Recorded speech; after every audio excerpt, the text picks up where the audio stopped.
बलिदान the most anticipated Nepali movie आजदेखिबाट release भइसकेको छ। फर्स्ट अफ अल बडा दशैं 2082 को सबैजनालाई मंगलमय शुभकामना। 12 गाउँको ह्युमंगस सक्सेस पछाडि समीर भट्टको यो मुभीको एकदमै धेरै हाइप छ। तर म चाहिँ यो मुभीको ट्रेलरबाट एकदमै धेरै डिसअपोइन्ट भएको थिएँ र मैले एकदमै लो एक्सपेक्टेसन लिएर आज थिएटर गएको थिएँ। समहाउ मलाई यो मुभीले इन्टरटेन चाहिँ गर्यो है त। मुभी एक्सन प्याक्ड छ, ब्याकग्राउन्ड म्युजिक पनि राम्रो छ, मुभी ठुलो क्यानभासमा बनेको छ हैन। हेर्दाखेरि मुभीको कलर ग्रेडिङहरु भयो अनि त्यसपछि सिनेमेटोग्राफीहरु भयो, यिनीहरु एकदमै राम्रो देखिन्छ।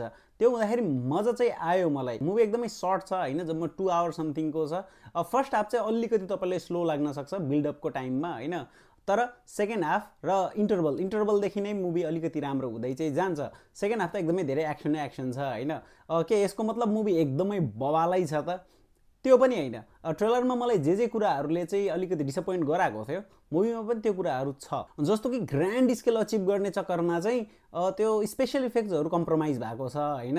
त्यो बम ब्लास्टको त्यो सिनहरु भयो अनि त्यो ब्लडको इफेक्टहरु भयो, यिनीहरु एकदमै धेरै नक्कली फिल हुन्छ हैन।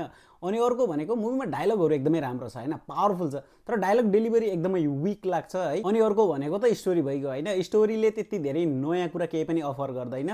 त्यो हुँदाखेरि मुभी ओभरअलमा इन्टरटेनिङ नै लाग्यो मलाई चाहिँ।